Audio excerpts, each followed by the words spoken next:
essa colocação do Samuel Lino meio que atropelando a fila do Everton Cebolinha e do Bruno Henrique. Ele chega de fato hoje para ser o titular do Flamengo? E o Michael? O Michael também.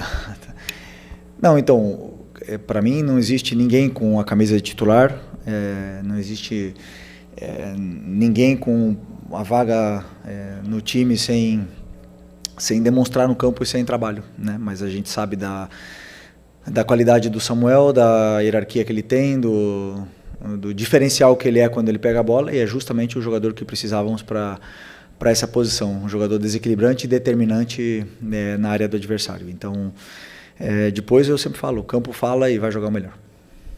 Boa noite, Felipe. Bruna Medeiros, do Disflá. Hoje o time apresentou muita dificuldade de criação antes dos estreantes entrarem, né? Principalmente do Samuel Lino. Qual a sua avaliação dessa dificuldade? Faltou um meia, talvez, ali, mais de criação, mais característico. O que você avalia aí dessa dificuldade hoje? Obrigado. Bom, primeiro que jogos contra o time do Cuca nunca são fáceis, né? São sempre jogos assim, muito pelos encaixes individuais, pelas perseguições, e porque muitas das vezes os jogadores não conseguem e acabam forçando o jogo e gerando esses contra-ataques, esse jogo de ida e volta que não nos interessa. E no primeiro tempo foi assim. Não conseguimos encontrar tantas vantagens, né, no nosso plano de jogo, na qual eu coloco a minha parte de culpa.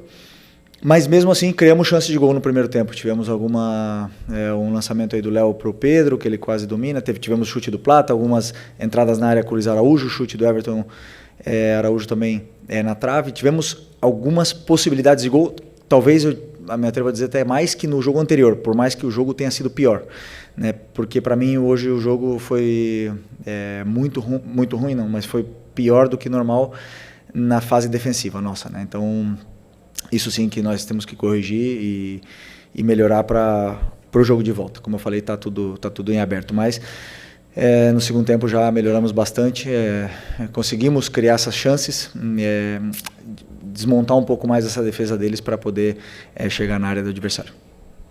Felipe, tudo bem? Boa noite. Gabriel Orfa, canal Paparazzo Rubro Negro e Revista Placar. Felipe, desde o começo do ano muito se falou sobre uma possível prioridade ao Campeonato Brasileiro, né? Depois da derrota para o Central Córdoba, você falou que isso não é verdade. E eu queria saber como é que você enxerga agora a situação desse jogo de volta na Copa do Brasil, porque o Flamengo está na liderança do Brasileiro, brigando na parte de cima da tabela. Tem agora um jogo difícil contra o Ceará, uma viagem longa, talvez muito desgastante, depois vai para Minas para a Copa do Brasil. Como é que você enxerga esse jogo? Se você pretende ir com força máxima, tanto contra o Ceará quanto contra o Galo. E também, se você puder falar, aproveitando também, sobre os reforços nessa janela, se você já teve 4, e você teve um retorno também do Vitor Hugo. Quero saber se você pretende utilizar o Vitor Hugo em algum momento. Obrigado. Pessoal, antes dele responder, eu queria pedir que a gente fizesse uma pergunta. Nós temos muitos. Eu já até esqueci a primeira. A primeira é do... Ok. Não, é bom, como a gente já falou, Brasileiro e Libertadores sim que são prioridades, mas eu entrei hoje para ganhar. Com o time que entrou no campo, foi um time montado para vencer. Da mesma forma que o jogo do Ceará, vou preparado para vencer, com as peças que eu acredito que são as melhores para poder vencer o jogo. E depois na volta, claro que vamos para tentar reverter, como eu bem falei antes numa pergunta de um companheiro teu, e para mim, na minha opinião, está totalmente aberta. Sabemos que é difícil jogar no estádio do adversário, mas da mesma forma que eles venceram aqui, a gente pode vencer lá. Felipe, Felipe, aqui. Ok. No lance do gol, o Atlético fechou as linhas de passe, o Flamengo trocou passe dentro da área, resultou de um erro, o Coelho fez o único gol da partida. Qual a sua recomendação para os jogadores da defesa, zagueiros, goleiro, quem mais participar da saída de bola, em situações como essa, em que não é possível arriscar um passe ali, ou é muito perigoso, como foi, e o que é que saiu errado nessa jogada?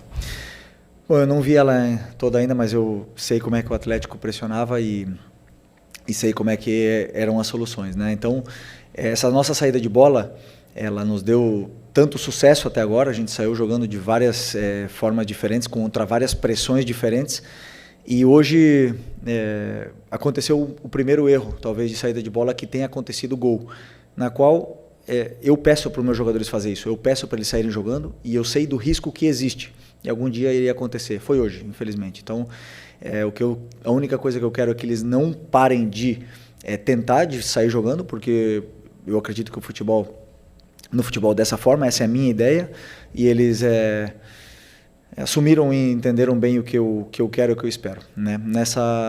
Nessa saída da pressão, eu acredito que foi um passe onde o Léo não contava com que tinha um jogador esperando, não sei se era o Coelho, né, que antecipou, e um passe atravessado na frente da área, e acabou que perdemos a bola e tomamos o gol. Mas, como eu falei, responsabilidade minha, porque é uma saída de bola que eu treino e eu peço para eles fazerem, e às vezes o risco está aí.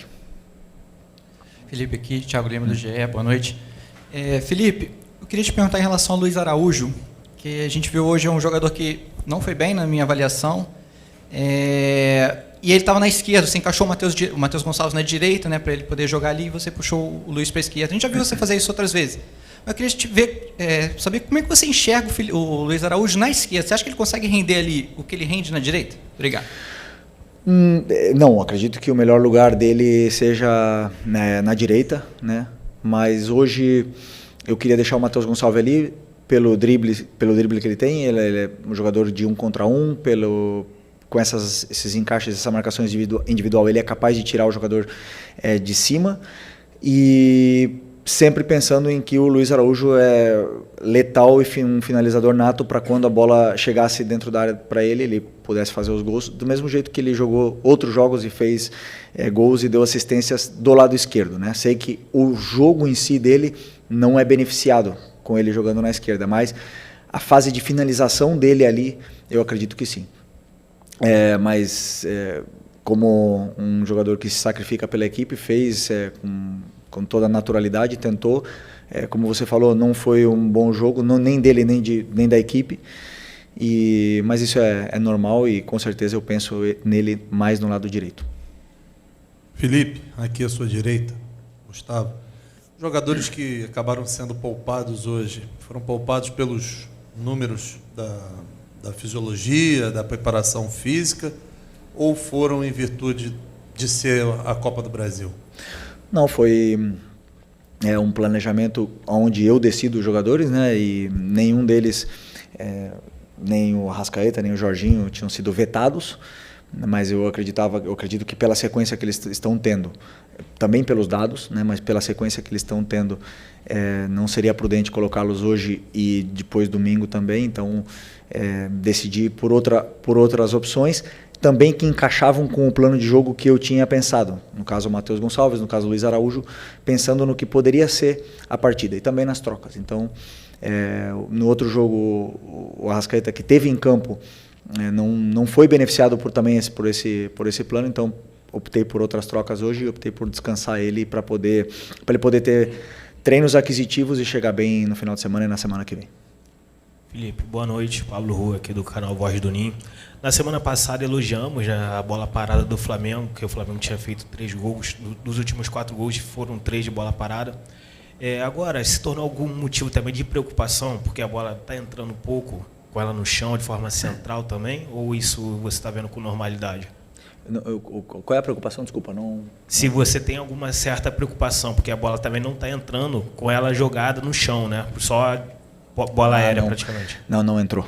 Hoje tivemos muita chance de gol, na minha opinião. Na minha opinião, não. Na verdade, tivemos chances de gol muito mais do que no último jogo. Tivemos bolas na trave, tivemos a chance do Lino, tivemos chances de fazer gol, tivemos gol impedido. A criação, ela muito é bloqueada pela qualidade defensiva do adversário. E como eu falei para vocês podem olhar nas estatísticas aí quantas vezes os times do Cuca são goleados, né?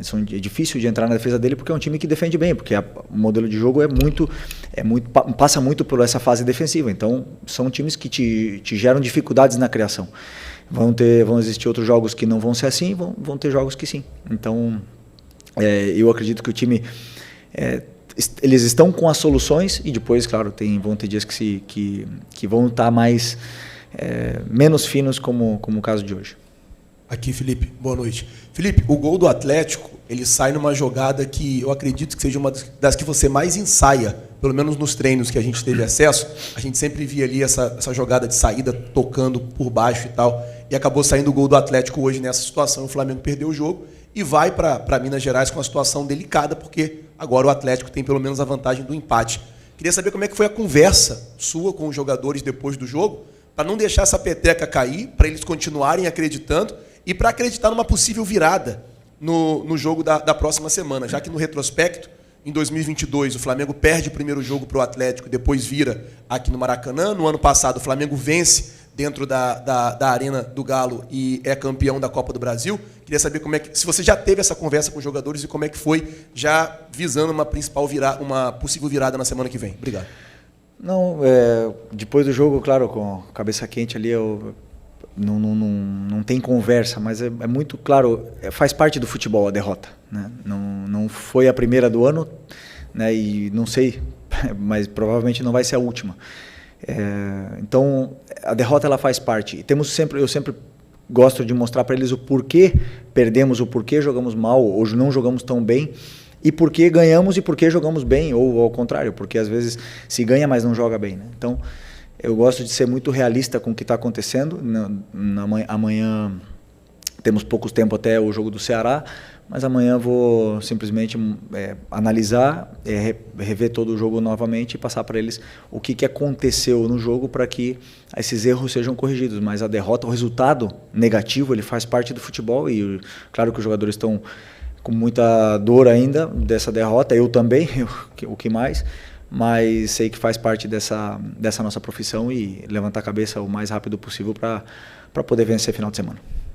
Boa noite, Felipe, aqui. Cidão Marinho da Litoral News. No primeiro tempo, né, você falou um pouco sobre esse jogo mais acelerado da equipe do Flamengo. Eu senti um buraco dentro do meio de campo da sua equipe. Você acredita que teve falta de uma presença do Jorginho ou então do próprio Saul? Queria até que você explicasse qual seria a minutagem desses dois jogadores, né, qual seria a disponibilidade deles para o jogo. E até no gol sofrido, faltou ter um homem de armação mais potente para vir buscar essa bola, para jogar para a parte ofensiva? Obrigado. No gol? No gol foi um tiro de meta, não foi? Sim, mas se faltou essa presença de um meia de armação para vir buscar essa bola, o Jorginho faz muito isso. Bom, vamos lá. Primeira questão. O buraco que você via no meio-campo era fazia parte do nosso plano de jogo. Os dois volantes estavam posicionados, mesmo se o Jorginho estivesse no campo, estaria posicionado no mesmo lugar dos outros jogadores, tanto do Alan como do Everton Araújo. E esse buraco existia para gerar esse espaço para a gente depois buscar essa bola, né? Então fazia parte do nosso plano de jogo. E por vezes saiu certo, a bola entrou por dentro, porque é um time que permite jogar por dentro. Ele bloqueia essa marcação individual, bloqueia teus jogadores e depende muito da qualidade individual, de ele tirar o jogador de cima, de vencer duelos e evitar passes verticais. E hoje tivemos muitas vezes esses passes verticais que nos geraram esses contra-ataques de ida e volta. E repito, sobre o Jorginho no gol do Atlético Mineiro, ele estaria posicionado no mesmo lugar do Everton Araújo e do Alan. O gol foi um erro de passe, onde o Léo Ortiz estava, acho que, livre. Mas acontece, como eu falei, acontece. Cada jogo a gente prepara um tiro de meta, um plano de jogo em função do plano de jogo que a gente tenha, e às vezes são diferentes, às vezes tem um meio armador, às vezes não, vocês podem analisar também. Mas hoje, infelizmente, aconteceu esse gol, na qual não tem problema nenhum para mim, porque, como eu falei, o risco ele existe, ele sempre vai existir, e hoje aconteceu, e o importante é que a gente possa corrigir e não exista mais. Primeiro, a zaga é um lugar delicado, não gosto de mexer na última linha, não gosto de fazer trocas da última linha, como hoje eu fiz, né, tanto Vinha como Varela, não gosto de fazer trocas ali.